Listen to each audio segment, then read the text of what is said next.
मैं डॉक्टर मनु जी राय, associate professor Hindi विभाग, TS college Hisua, Nawada. आज स्नातक द्वितीय खंड हिंदी प्रतिष्ठा के विद्यार्थियों को छायावाद और प्रगतिवाद के प्रतिनिधि कवि पंडित सूर्यकांत त्रिपाठी निराला की प्रमुख कविता संध्या सुंदरी को अध्यापित करने जा रहा हूँ। संध्या सुंदरी एक प्रकृति प्रधान कविता है। प्राकृतिक दृश्य का इसमें चित्रण है। चूंकि प्रकृति का मानवीकरण छायावादी साहित्य का एक विशिष्ट अलंकार है और यह आश्चर्य है कि जोही की कली, जो निराला जी की पहली कविता थी, उसकी भी प्रस्तुति प्रकृति चित्रण से ही हुई है। जोही की कली और पवन या मलयानिल का वहाँ पर मानवीकरण किया गया है। तो संध्या सुंदरी में संध्या को सुंदर स्त्री के रूप में प्रतिष्ठित किया गया है और उसे मानवीकृत करके सामान्य महिला के रूप में चित्रित किया गया है, सुंदरी महिला के रूप में। इसलिए कि संध्या के साथ सुंदरी शब्द भी जुड़ा हुआ है, मात्र संध्या नहीं है। तो उसी कविता के वैशिष्ट को मैं बताने जा रहा हूँ। उसकी आलोचना करते हुए, दिवसावसान का समय मेघमय आसमान से उतर रही है। दिवसावसान का समय, दिवस का अवसान का आरंभ कविता के पूर्व में हुआ है और यही भाव अयोध्या सिंह उपाध्याय हरिऔध ने प्रिय प्रवास में भी किया है। दिवस का अवसान समीप था, गगन था कुछ लोहित हो चला, तरु शिखा पर थी अब राज थी, कमलनी कुल वल्लभ की प्रभा। तो यहाँ भी वहाँ दिवस का अवसान दिया गया है और यहाँ पर दिवसावसान, एक ही कई शब्दों का एक जगह प्रयोग किया गया है। इसका अर्थ दिवस का अवसान अर्थात संध्या होगा। दिन का जब अंत होता है तो संध्या का आगमन होगा। रात्रि का अंत होता है तो उषा का आगमन होता है। तो जैसे जूही की कली में उषा का आगमन हुआ है रात्रि के अंत में, उसी प्रकार दिन के अंत में संध्या का आगमन हुआ है। तो दिवसावसान दिन के अंत का समय है। मेघमय बादलों से भरे हुए आसमान से उतर रही है वह शब्द कई कवियों को बड़ा प्रिय लगा है। खासकर निराला जी ने भी भिक्षुक कविता का आरंभ किया है। वह आता दो टूक कलेजे के करता, पछताता पथ पर आता। या विधवा का आरंभ हुआ है। वह इष्ट देव के मंदिर की पूजासी। दिनकर जी ने कुरुक्षेत्र का भी आरंभ किया है वह शब्द से। वह कौन रोता है वहां इतिहास के अध्याय पर, जिसमें लिखा है नौजवानों के लहू का मोल है। लेकिन यहाँ पर वह शब्द का प्रयोग जो सर्वनाम है बाद में आया है और संध्या सुंदरी के साथ आया है। संध्या सुंदरी का पहले प्रयोग हो जाता तो उसके बाद उसकी जगह पर संज्ञा के बदले सर्वनाम का प्रयोग हो जाता, उपयुक्त रहता। लेकिन यहां पर पहले सर्वनाम का प्रयोग करते हैं, उसके बाद संज्ञा का प्रयोग करते हैं। निराला जी की यह विशेषता है। वह संध्या सुंदरी सी, सुंदरी के समान, सी का अर्थ समान, संध्या सुंदरी सी, 100 की 3 बार आवृत्ति हुई है। परी सी, परी के समान, संध्या सुंदरी परी के समान, धीरे धीरे धीरे। ध्वन्यात्मकता का प्रयोग किया गया है, धीरे धीरे धीरे। एक ही शब्द यदि एक से अधिक बार आए और एक ही अर्थ में आए तो वहां पर वही शब्द विशेष और विशेषण दोनों बन जाता है। यहां पर धीरे धीरे धीरे, जैसे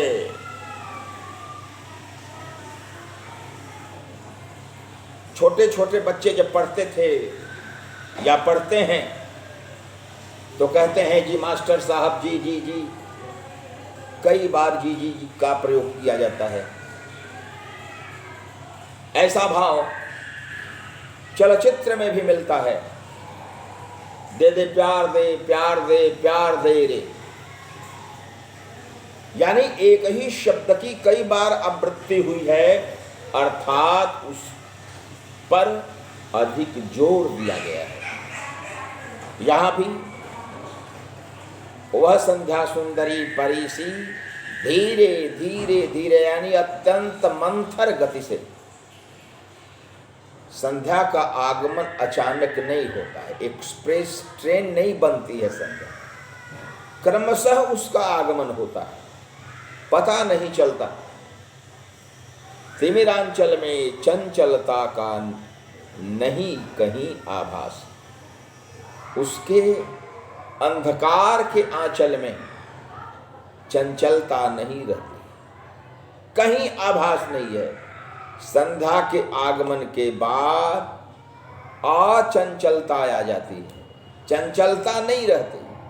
चंचलता दिवस के समय में रहती है, दिन के समय में रहती है, रात्रि में चंचलता समाप्त हो जाती है। तिमिरांचल में चंचलता का नहीं कहीं आभास, कहीं आभास नहीं होता है। फिर मधुर मधुर हैं दोनों उसके अधर, उसके दोनों अधर मधुर हैं, ऊपर वाले और नीचे वाले। पहले अधर का अर्थ होता था, अधश का अर्थ होता है नीचे, तो निचले होष्ठ को अधर कहा जाता था, ऊपर वाले को ओष्ठ कहा जाता था। जैसे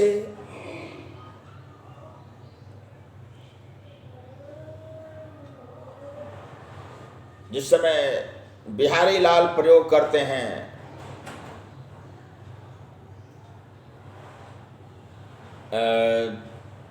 ओठ दीठ पट ज्योति, अधर धरत हरि के परत, ओठ दीठ पट ज्योति, तो अधर का भी प्रयोग करते हैं, ओठ का भी पट, और दोनों का जहां पर प्रयोग होता है अधरोष्ठ शब्द का प्रयोग होता है। तो लेकिन बाद में होठ का प्रयोग ऊपर और नीचे के लिए हुआ, और अधर का भी प्रयोग नीचे और ऊपर के लिए हुआ। तो मधुर मधुर हैं दोनों उसके अधर, दोनों अधर उसके मीठे हैं, किंतु गंभीर नहीं है उसमें हास विलास।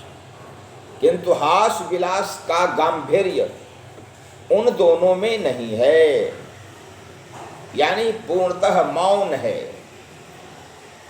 चंचलता का नहीं कहीं आभास। हंसता है तो केवल तारा एक। संध्या के बाद एक तारा का पहले आगमन होता है, उसके बाद अनेक तारे क्रमशः आसमान में टिमटिमाने लगते हैं। उसी का प्रयोग यहाँ किया गया है। हंसता है तो केवल तारा एक तारा ही हंसता है। गुथा हुआ उन घुंघराले काले काले बालों से। एक शब्द है अलक। अलक का अर्थ होता है काला घुंघराला और घना बाल। यहां भी गोथा हुआ उन घुघराले काले काले बालों से एक तारा हंसता रहता है। हृदय राज्य की रानी का वह करता है अभिषेक। जो ही संध्या आती है उस समय वह तारा भी उग जाता है और वह तारा प्रकाशित होकर के आकाश में अपनी प्रिया संध्या का स्वागत करता है, सम्मान करता है, अभिषेक करता है। अलसता की सी लता। संध्या के आगमन के बाद आलस्य आ जाता है। अलसता की लता चारों तरफ फैल जाती है, किंतु कोमलता की वह कली, वह संध्या सुंदरी अलसता की सी लता है, लेकिन कोमलता की कमी है, कली है। यानी उसमें आलस्य भी है और विशुद्ध कोमलता भी है। कोमलता की कली यानी क्रमशः कोमलता जो विकसित होती रहे। सखी नीरवता के कंधे पर डाले बाह। वह आती है तो उसके साथ उसकी एक सखी भी आती है, और वह सखी कौन है? तो नीरवता या निःशब्दता या अशब्दता। संध्या जब आती है तो उसके साथ नीरवता भी आती है, मौन भी आता है। और नीरवता शब्द का प्रयोग इसलिए किया गया है कि वह भी स्त्रीलिंग है और संध्या भी स्त्रीलिंग है। मौन का प्रयोग करते तो मौन पुल्लिंगवाची है, नीरव भी पुल्लिंग है, लेकिन ता प्रत्यय लगा दिया गया तो नीरवता आ गया शब्द। और नीरवता संध्या की सखी के रूप में प्रतिष्ठित की गई है। तो नीरवता के कंधे पर, सखी नीरवता के कंधे पर बाहों को डाल करके अंधकार के आंचल से युक्त संध्या सुंदरी आसमान से धीरे धीरे बादलों के बीच से उतर रही है। छाह सी अंबर पथ से चली। इसमें भी उपमा अलंकार है। छाह सी छाया के समान अंबर पथ से चली, आकाश के पथ से चली है। नहीं बजती उसके हाथ में कोई वीणा, उसके हाथ में कोई वीणा बजती नहीं है, एकदम मौन होकर के आती है। पहले आसमान से अप्सराएं आती थी, उनके हाथों में कोई वाद्य यंत्र भी रहते थे। ये संध्या सुंदरी परी के समान आ रही है तो इसके हाथ में कोई वाद्य यंत्र नहीं है, उसके हाथों में कोई वीणा नहीं है, नहीं होता कोई अनुराग राग आलाप, कोई अनुराग राग का आलाप भी नहीं होता। नूपुरों में भी रुन झुन नहीं, यानी न तो उसके हाथ में कोई वीणा है और न उसके मुंह से कोई शब्द निकल रहा है, नूपुरों में भी, उसके पायल में भी कोई रुनझुन की आवाज नहीं आती है। सिर्फ एक अव्यक्त शब्द सा चुप चुप चुप है गूंज रहा सब कहीं। एक शब्द अव्यक्त रूप में चुप चुप चुप 3 बार इस शब्द का प्रयोग किया गया है। हर जगह गूंजता है। कहां कहां?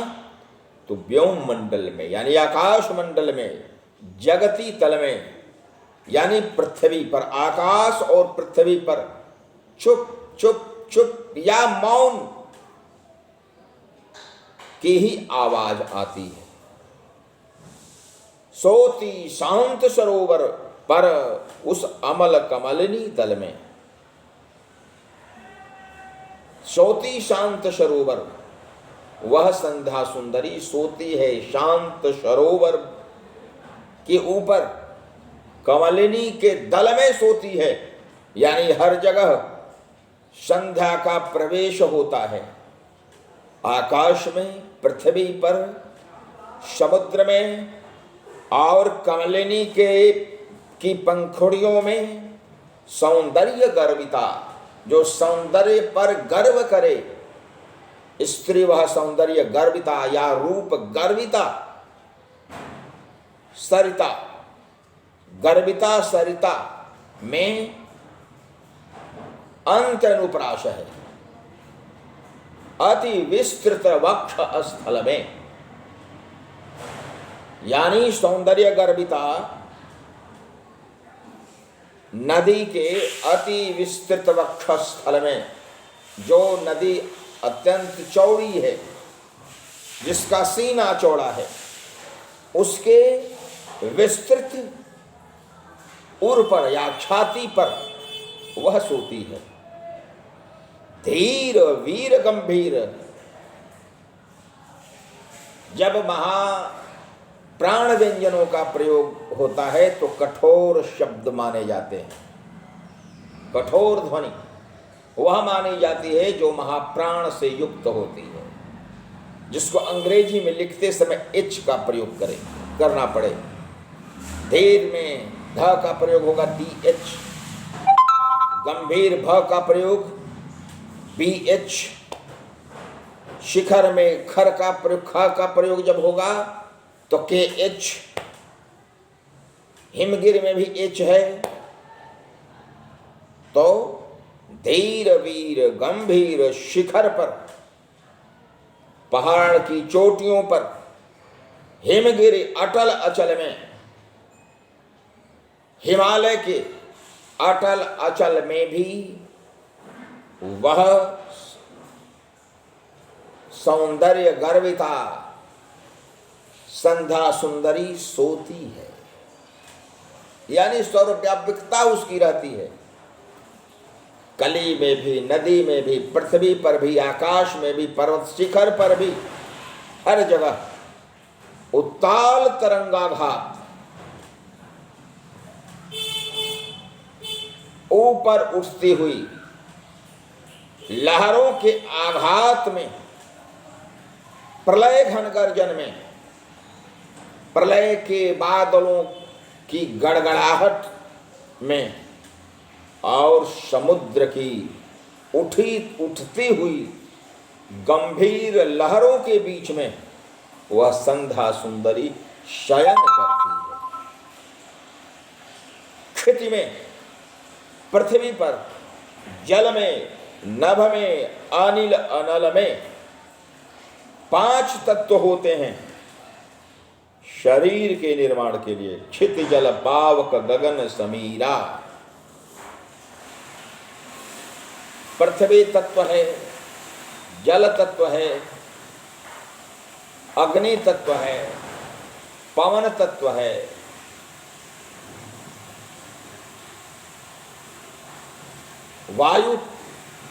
वायु या पवन तत्व है। तो 5 तत्वों के बीच में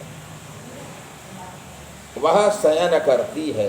क्षिति में, जल में, आकाश में, अनिल अनल में। अनिल अनल में जो अनुप्रास होगा वह 6 का अनुप्रास होगा। एक से अधिक वर्ण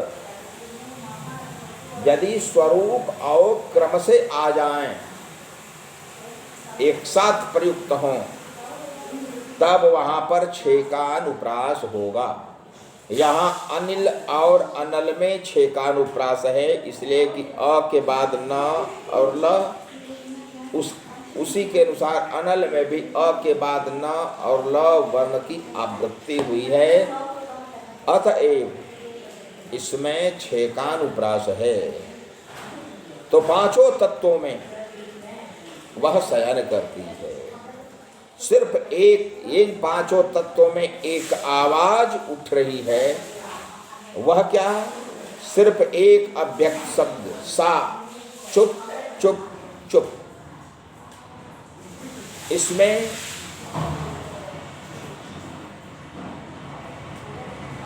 कवि ने एक शब्द को कई बार, 3 बार एक साथ प्रयोग किया है, धीरे धीरे धीरे। यहां भी चुप चुप चुप 3 बार।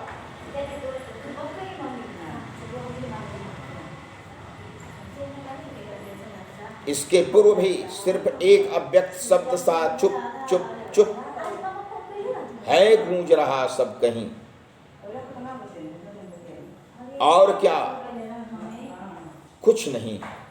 और क्या? तो कुछ नहीं।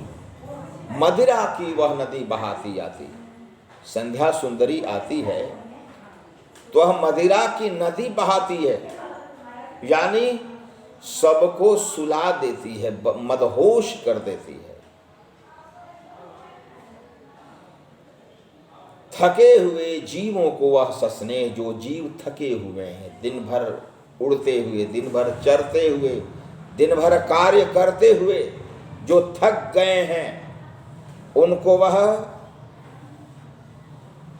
प्रेम के साथ प्याला एक पिलाती, मदिरा का प्याला पिला देती है और अपने सुलाती उन्हें अंक पर, अपनी छाती पर सुला देती है। संध्या सुंदरी मद की नदी बहाती हुई आती है, मदिरा की नदी बहाती हुई आती है और थके हुए जीवों को प्रेम के साथ अपनी छाती से सटा करके सुला देती है, एक प्याला पिला करके। दिखलाती फिर विस्मृत के वह अगणित मीठे सपने, फिर वह मीठे सपनों को दिखाती है अनगिनत।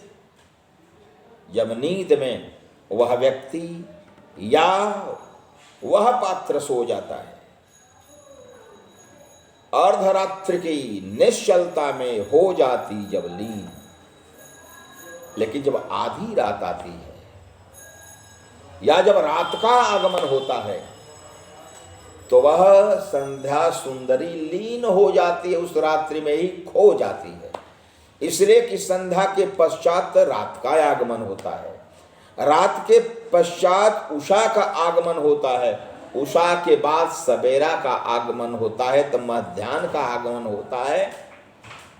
यही दिनचर्या है। तो कभी का बढ़ जाता अनुराग अर्धरात्रि की निश्चलता में, जब संध्या सुंदरी लीन हो जाती है तब कवि का प्रेम बढ़ जाता है और वह कवि विरह के से बेचैन होकर के, विरहाकुल अर्थात विरह से बेचैन होकर के अपने कमनीय कंठ से, अपने सुंदर मधुर कंठ से या कवि के सुंदर मधुर कंठ से एक विहाग स्वयं निकल पड़ता है। विहाग यानी जो अर्धरात्रि के समय गीत गाया जाए उसे विहाग कहते हैं। हमारे यहाँ गीतों के लिए समय का भी बंधन अपेक्षित माना गया है। भैरवी को भोर में गाया जाए, विहाग को अर्धरात्रि में गाया जाए, तो यहां भी विरह से बेचैन निराला जी के कमनीय कंठ से, मधुर कंठ से संध्या के पश्चात अर्धरात्रि में विहाग गीत निकल पड़ता है और उसमें कवि की आत्माभिव्यक्ति भी हुई है। इसलिए कि जिस समय यह कविता लिखी गई, निराला जी उस समय विधुर हो चुके थे। जूही की कली के रचना के पूर्व निराला जी विधुर जीवन व्यतीत कर रहे थे। तो यहां भी उसके कमनीय कंठ से कवि के स्वयं कविता अपने आप निकल पड़ती है। कवि प्रयास नहीं करता, उनकी आत्मस्वीकृति है। अर्धरात्रि की निश्चलता में जब हो जाती लीन, जब संध्या सुंदरी अर्धरात्रि में समाप्त हो जाती, उसमें विलीन हो जाती है, तब कवि का बढ़ जाता अनुराग, कवि का प्रेम बढ़ जाता है और उसके विरह से बेचैन कमनीय कंठ से एक स्वयं अपने आप निकल पड़ता, तब एक विहाग। और इसी विहाग से इस कविता का अंत हुआ है। तू अब तक सोई है आली, आंखों में भरे बिहागरी। बीती बिहावरी जागरी में भी छायावादी कवि जयशंकर प्रसाद ने प्रश्न किया है कि तू अब तक सोई हुई है आंखों में बिहाग को भर करके।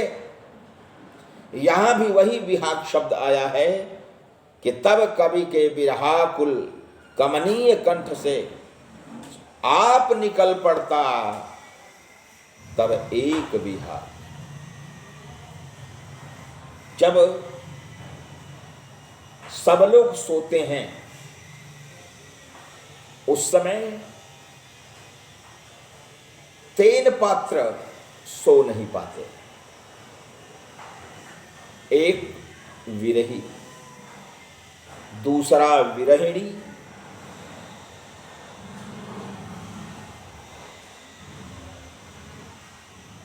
और तीसरा योगी। या निशा सर्वभूतानि यह जागर्ति सा संयमी। जो संयमी पुरुष हैं वे रात्रि में जागरण करते हैं, साधना करते हैं। जैसे लक्ष्मण जी 14 वर्षों तक जंगल में रहे, लेकिन उन्होंने शयन नहीं किया। नींद नारी भोजन परिहरई, निद्रा का त्याग किया, नारी का त्याग किया और भोजन का भी परित्याग किया लक्ष्मण जी ने। तो यहां भी ऐसी जनश्रुति है कि अर्धरात्रि को महिषादल श्मशान में बैठ करके जिस स्थान पर पत्नी मनोहरा की चिता को जलाया था निराला जी ने, उस स्थान पर बैठ करके कविता की रचना करते थे। तो यहां भी कवि का बढ़ जाता अनुराग विरहाकुल कनुनीय कंठ से आप निकल पड़ता, तब एक विहाग गीत निकल पड़ता है। तो यह कविता यदि इसका मूल्यांकन किया जाए तो विशुद्ध रूप से एक प्रकृति प्रधान कविता है। पूरे इस काव्य में या इस कविता में प्रकृति का मानवीकरण किया गया है। संध्या सुंदरी एक नायिका के समान यहां पर चिंतित की गई है।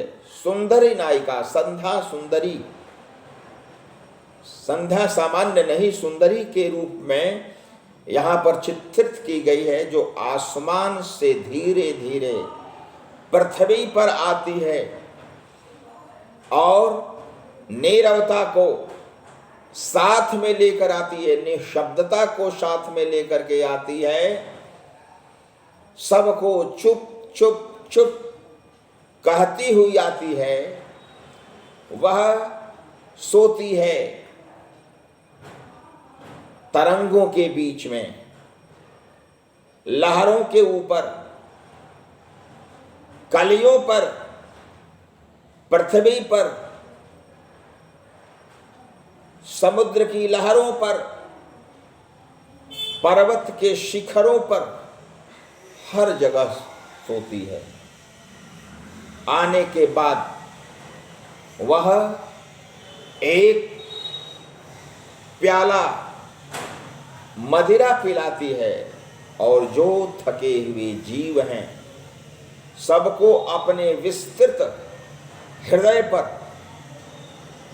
प्रेम के साथ सुलाती है, मीठे सपनों को दिखाती है। और जब आधी रात आती है तो वह संध्या सुंदरी उस अर्धरात्रि में ही विलीन हो जाती है। और जब रात्रि विलीन हो जाती है तब विरहाकुल कमनीय कवि के कंठ से एक स्वयं विहाग गीत निकल पड़ता है। उसके लिए कवि कोई प्रयास नहीं करता। यह जो कविता है इस दृष्टि से महत्वपूर्ण है कि पूरी कविता में प्राकृतिक सौंदर्य का वर्णन है। प्रकृति को मानवीकृत रूप में प्रतिष्ठित किया गया है। मानवीकरण अलंकार की प्रधानता है। छायावादी काव्य की विशेषता के अनुकूल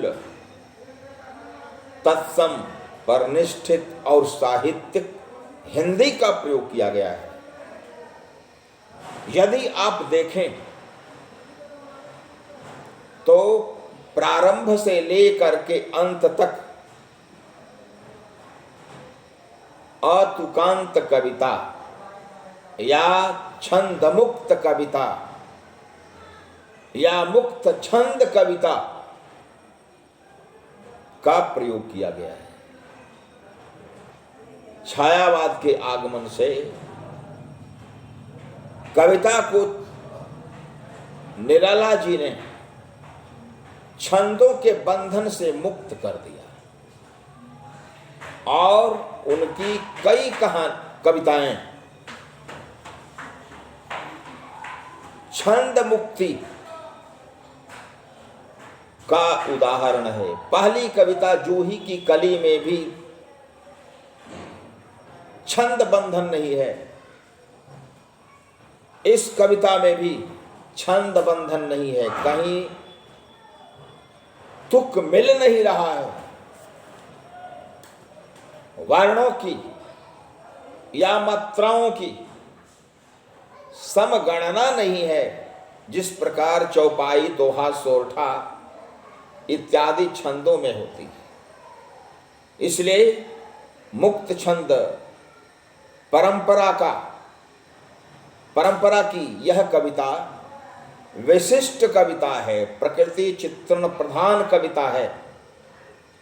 नारी सौंदर्य को यहाँ पर प्रकृति के माध्यम से अभिव्यक्त किया गया है। संध्या कोई स्त्री नहीं है, एक प्राकृतिक मुहूर्त है, क्षण है, समय है। जिसे मानवीकृत रूप में प्रतिष्ठित किया गया है। संध्या के आगमन के पश्चात सामान्य जनजीवन में नीरवता आ जाती है, निशब्दता आ जाती है। लोग सोने लगते हैं और सोने के पश्चात लोग मौन हो जाते हैं। पक्षी भी कलरव करना बंद कर देते हैं। इस प्रकार यह जो कविता है वह विशिष्ट कविता है, छायावादी की प्रतिनिधि रचना है। मैंने बताया कि जिस प्रकार दिवस का अवसान समीप था से प्रिय प्रवास का आरंभ हुआ है, उसी प्रकार दिवसावसान का समय से इस संध्या सुंदरी का प्रारंभ हुआ है। जिस प्रकार बेटी विभावरी जागरी में कविता के अंत में विहाग शब्द का प्रयोग हुआ है। तू अब तक सोई है आली आंखों में भरे विहागरी, उसी प्रकार से इस कविता के भी अंत में विहाग शब्द का प्रयोग किया गया है।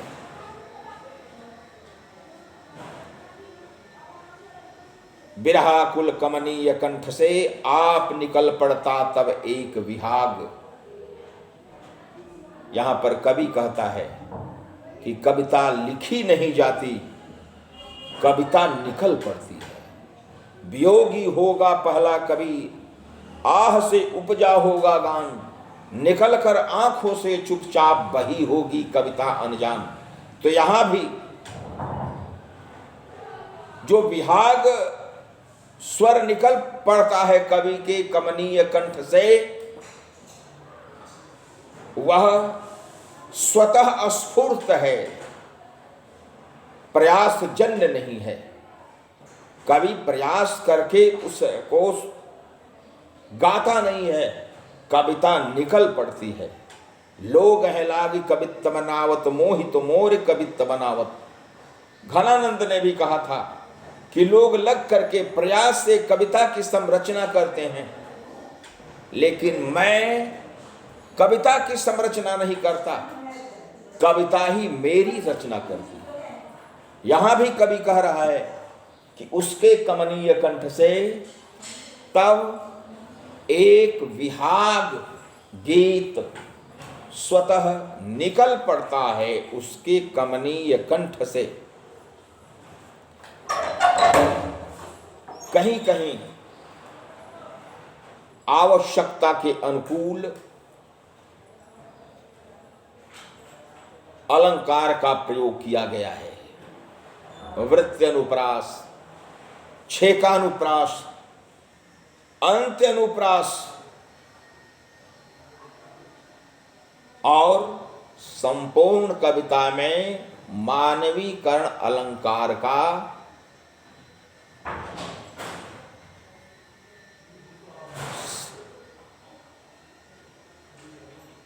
उपयुक्त प्रयोग हुआ है। प्रसंग और भाव के अनुकूल कविता में वर्णों का, भावों का आरोह और अवरोह है। कहीं कहीं माधुर्य गुण तो कहीं कहीं ओज गुण, कहीं कहीं कोमल वर्ण तो कहीं कहीं कठोर वर्ण प्रयुक्त हुए हैं। रावर्ग, रावर्ण, टावर्ण, संयुक्त व्यंजन, द्वित्व व्यंजन के प्रयोग से ओज गुण युक्त कविता भी यहां पर प्रयुक्त हुई है। धीर वीर गंभीर शिखर पर हिमगिरि अटल अचल में उत्ताल तरंगाघात प्रलय घन गर्जन जलधि प्रबल में, यहां पर ओज गुण प्रधान कविता है। लेकिन वही आरंभ में यदि देखा जाए तो दिवसावसान का समय मेघमय आसमान से उतर रही है वह संध्या सुंदरी परिसी धीरे धीरे धीरे। तिमिरांचल में चंचलता का नहीं कहीं आभास। वर्णों में भी आरोह और अवरोह है प्रत्येक चरण में। चौपाई छंद के समान प्रत्येक चरण में 16-16 मात्राओं की संगत यहां पर नहीं बैठाई गई है। यहां पर असंगत पदों का प्रयोग किया गया है। एक चरण के बाद दूसरे चरण में मात्राओं की समानता नहीं है। छंद मुक्त कविता है और यह कविता निराला जी की विशिष्ट कविता है, जिसमें प्रकृति चित्रण के माध्यम से उन्होंने अपनी अभिव्यक्ति भी की है, अपनी विवस्था भी की है कि उनके विरहाकुल कमनीय कंठ से अर्धरात्रि में कविता स्वतः स्फूर्त होकर के निकल पड़ती है। वह कवि शयन नहीं करता है, रात्रि में जागरण करता है अर्धरात्रि के आगमन के पश्चात। तो संध्या सुंदरी कविता एक प्रकृति प्रधान कविता है। प्रकृति का मानवीकरण किया गया है और यह कविता हिंदी साहित्य की अमूल्य निधि है। मैं विद्यार्थियों से कहना चाहता हूं कि अभी कोरोना के आतंक से वर्ग में अध्यापन बंद किया गया है। संभवतः 7 फरवरी से वर्गारंभ पूर्वत होगा। तब तक आप ऑनलाइन अध्ययन करते रहें, कोरोना से बचें, दूसरों को भी बचाएं। धन्यवाद।